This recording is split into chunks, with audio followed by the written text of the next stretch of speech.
Olá, iremos apresentar sobre o segundo relatório da disciplina de instrumentação biomédica.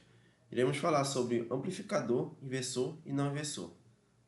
Esse vídeo relatório ele é apresentado pelos discentes Brian Lima e Luiz Henrique Pinto. Para iniciarmos a falar sobre os amplificadores não inversor e inversores, precisamos entender um pouco como funciona o amplificador operacional ideal. O amplificador operacional ideal, ele tem essa configuração básica aqui, onde ele vai ter impedância de entrada infinita, que é nada mais nada menos que ele vai drenar a corrente do circuito anterior. Vamos ter uma impedância de saída nula, que é em toda a tensão vai para a carga, e um ganho de tensão em malha aberta infinito, que é que nós permite controlar a amplificação apenas com componentes externos. Também vamos ter as respostas de frequência infinitas e insensibilidade à temperatura. Isso tudo está relacionado ao fato desse amplificador operacional ideal trabalhar em malha aberta. Aqui nós temos a função de transferência e regiões de operação. Nesse gráfico ele é extremamente importante e fundamental para que a gente possa entender a diferença entre a teoria e a realidade física do componente. Ele mostra a relação entre a tensão e a saída. O ponto-chave daqui, nós vamos ver, seria a realimentação negativa, porque ela vai manter as operações linear. Né? Aqui vai ter um conjunto que vai amplificar o sinal perfeitamente. Contudo, não podemos deixar passar, se o sinal de entrada for muito alto, o ganho tentará jogar a saída para um valor maior do que a alimentação aguenta. Com isso vai ter vamos dizer, um pop vai bate no teto, entra na região de saturação, onde a gente vai ver as linhas de retas de horizontais, onde vamos dizer que essa onda vai ser cortada. Aqui nós temos a descrição básica dos amplificadores, então temos a equação fundamental, aqui são as equações fundamentais dele, onde a equação fundamental continua sendo a mesma, que vai ser o ganho entre o V positivo menos a tensão negativa. No entanto, o comportamento real vai ter uma velocidade de resposta limitada, o que significa que ele vai perder uma capacidade de amplificar o sinal se for muito rápido, vamos dizer, em alta frequência. Aqui nós vamos falar um pouco sobre o que é um amplificador inversor. Dentre as configurações que já foram testadas dos amplificadores, a principal que vamos analisar aqui vai ser a inversor. Nesta aqui, a montagem vai ser, nós vamos injetar o sinal de entrada no pico negativo, que vai ser bem aqui no inversor, através do resistor R1. E a fórmula simples vai ser VO igual a menos RF sobre R1 vezes a tensão de entrada. Aqui nós temos a simulação feita no Proteus, que vamos ter, já foi dito, um sinal de entrada aqui na porta inversora, onde podemos ver que a característica principal aqui desse sinal seria a realimentação negativa e a alimentação positiva que vai estar ligada no GND. Aqui nós vamos ver a forma de onda do sinal, onde antes de irmos para a bancada, a gente fez a simulação em Proteus, onde o osciloscópio virtual, essa resposta aqui está rodando em 1 kHz. Podemos observar claramente a inversão bem aqui do sinal. Olha aqui, ó. Sinal de entrada, a onda vem para baixo. Aqui no sinal de saída, amplificado, porém temos aqui um ganho muito alto, que vai significar um pouco uma saturação. Okay? Aqui temos o diagrama de Bode e o osciloscópio virtual em 100 kHz.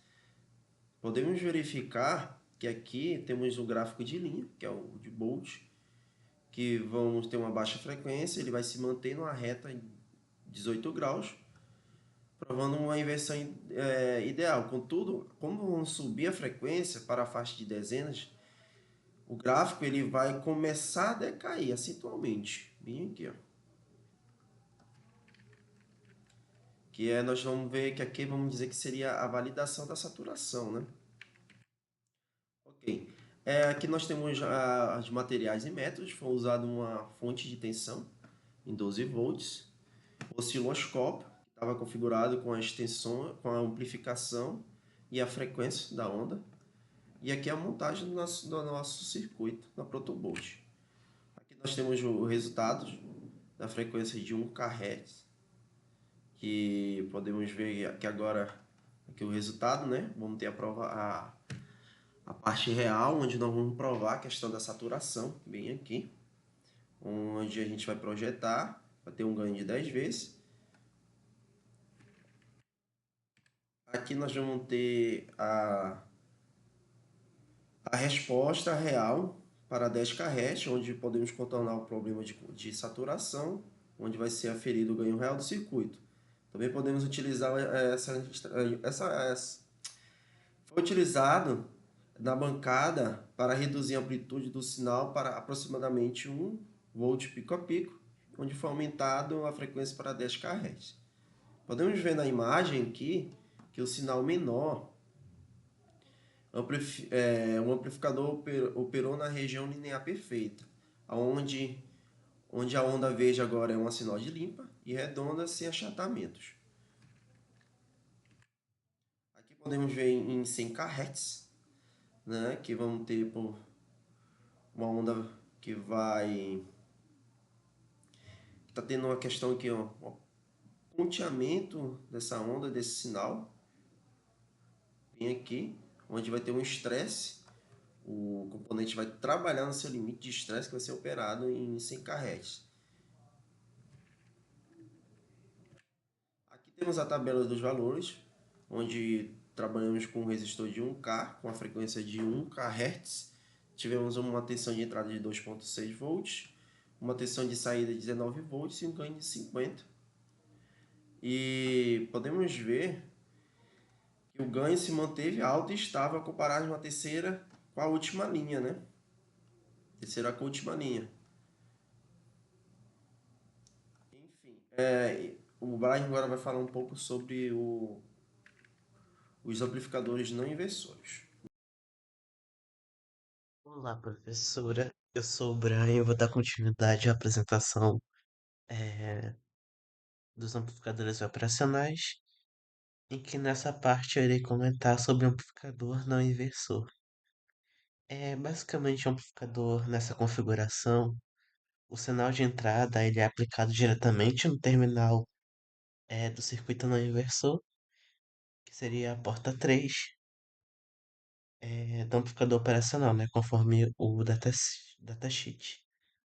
E ele vai ser identificado pelo sinal positivo do terminal, o que é diferente em relação ao terminal inversor, né? Que ele recebe uma fração do sinal de saída por meio de uma rede de realimentação formada pelos resistores R1 e RF, como foi explicado pelo Henrique. E a principal característica desse circuito é que o sinal de saída ele vai permanecer em fase com o sinal de entrada, ou seja, não vai ocorrer uma inversão de polaridade. Igual o inversor, né? Ele vai ser. Que o sinal de entrada ele vai ser refletido, se não podemos dizer assim, a polaridade dele. O não inversor não. O sinal de entrada ele vai acompanhar o sinal de saída. E além disso, o ganho de tensão é determinado pela essa expressão aqui. V0 igual a RF sobre o R1, mais um multiplicado pelo VI. O VI é a entrada e o V0 é a saída. É, então, o ganho depende diretamente da razão entre o resistor de realimentação e o resistor conectado à terra. Como se trata de uma configuração com realimentação negativa, o circuito vai apresentar uma maior estabilidade e uma alta impedância de entrada e uma baixa impedância de saída. E essas características são importantes em sinais, importantes em aplicações de condicionamento de sinais, não é?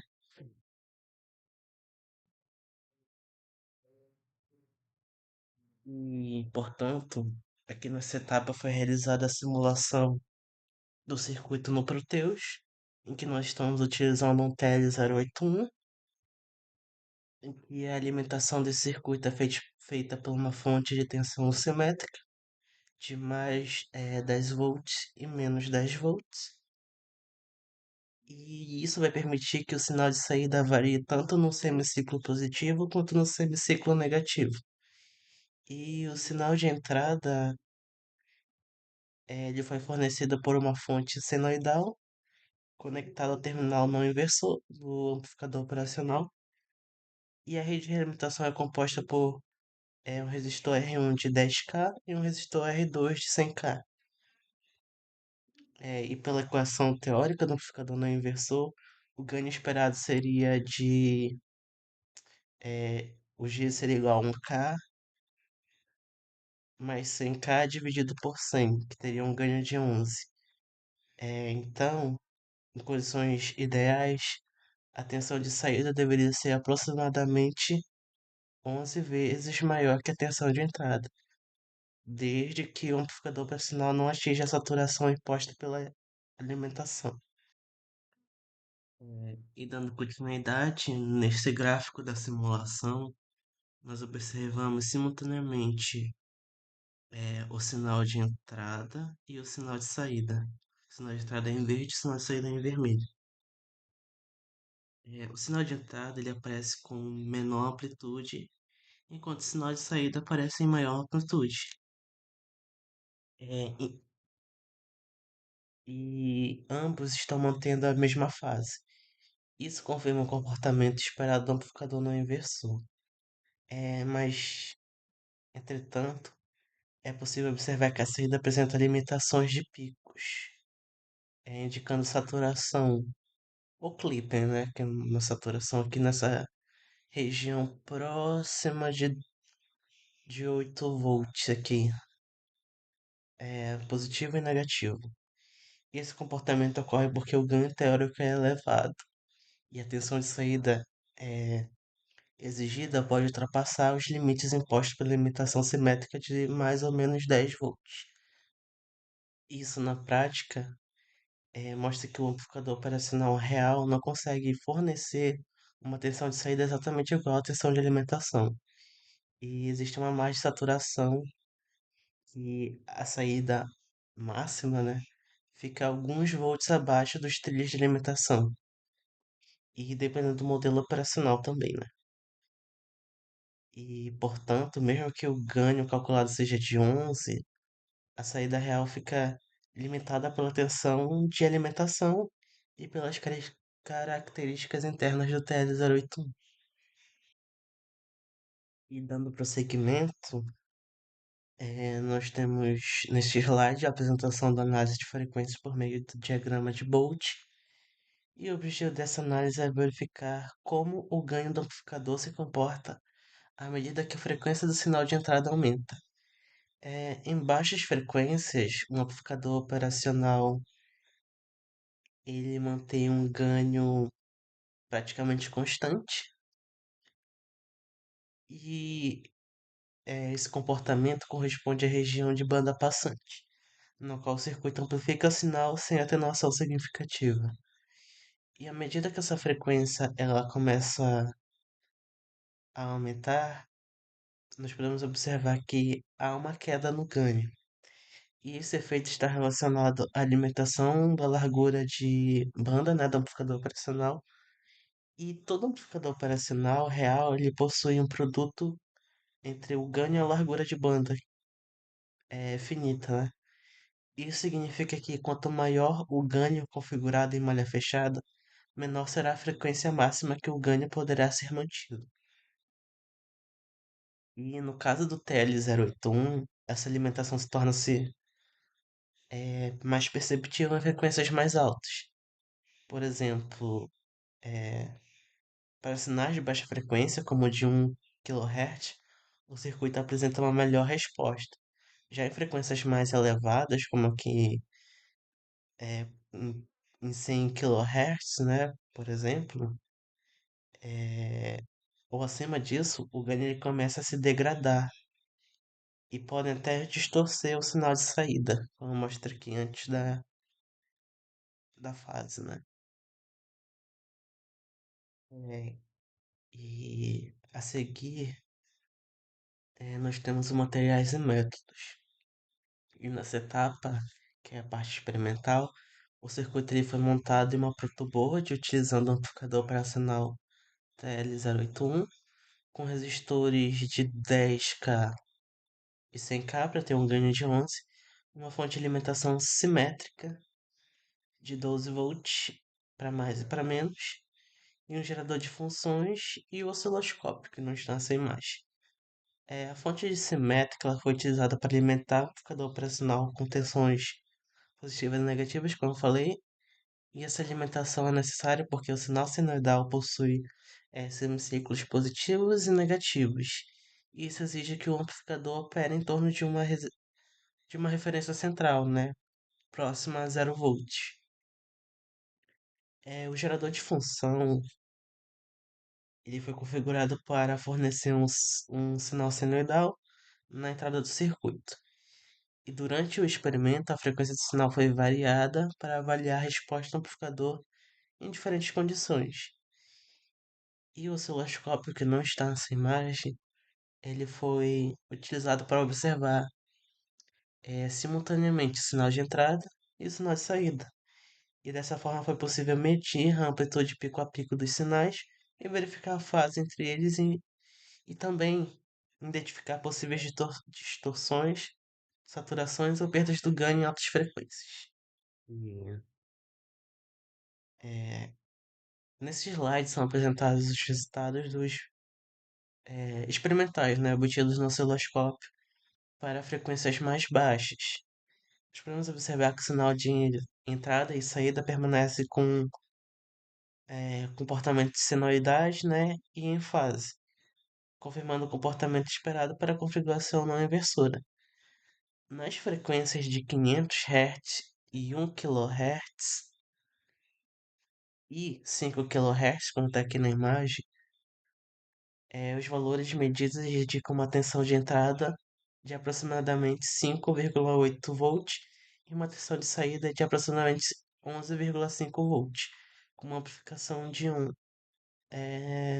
10 vezes, como podemos ver aqui no visor. Que sinal de entrada, perdão, ele está em 500 milivolts, o sinal de saída está em 5 volts. É, Como mostra essa figura também, que o sinal em 10K ainda tem esse mesmo comportamento de 5,8 volts e 11,5 volts. E com isso, o ganho experimental é calculado pela razão entre tensão de saída e tensão de entrada. Se nós substituirmos esses valores em termos não, né? Perdão. Desses valores medidos aqui na saída do osciloscópio, nós obtivemos um resultado de 1,98 de ganho. E esse ganho se manteve praticamente constante nessa faixa de frequência, indicando que o circuito operou dentro daquele limite da banda passante, né? Experimental. Já em altas frequências, né, a partir de 50 kHz, é possível perceber que há alterações no comportamento do circuito. A tensão de entrada medida foi de aproximadamente 3,4 volts, enquanto a tensão de saída foi de 7 volts. E isso resulta em um ganho aproximado de 2,06 de ganho, né? Como eu falei. Em 100 kHz, a entrada ela foi reduzida para cerca de 1,4 volts e a saída de aproximadamente 3,4 volts, resultando em um ganho de 2,43 volts. E já em 500 kHz, a entrada medida foi de 59 milivolts, enquanto o sinal de saída apresentou uma amplitude de 460 milivolts. E o resultado do ganho foi de 700 já, 7,8 de ganho, né? E esse aumento aparente no ganho em frequências muito altas deve ser analisado com cuidado, pois nessa faixa o sinal já sofre forte influência de limitações do amplificador operacional. e da resposta do gerador. E, além disso, a forma de onda começa a se deformar, como nós podemos ver aqui, deixando de representar uma amplificação sinoidal ideal. E, portanto, os valores do ganho em frequências muito altas não devem ser interpretados isoladamente. Porque vai haver, né, efeitos parasitas e limitações práticas influenciando diretamente as medições. E para continuar, nós temos a comparação feita nesse slide, né, que é a comparação entre o resultado obtido na simulação do Proteus e na prática. Na simulação, o circuito ele apresentou uma amplificação do sinal de entrada, mantendo a fase como previsto para a configuração não inversora, porém, devido ao ganho teórico elevado e a alimentação limitada, né, a saída sofreu uma saturação, apresentando corte nos picos da forma de onda.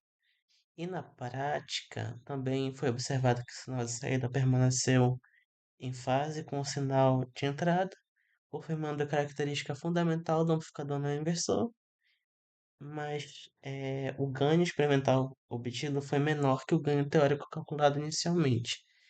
E essa diferença pode ser explicada por diversos fatores, como é, alimentação, né? Como as limitações reais do TL081, as tolerâncias de resistores, as impedâncias dos instrumentos de medição,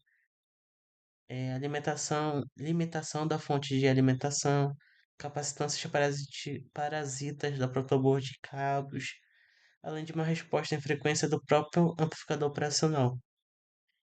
E dessa forma, os resultados experimentais eles confirmam, pelo menos qualitativamente, a teoria, pois o circuito amplificador, sem inverter a fase, é,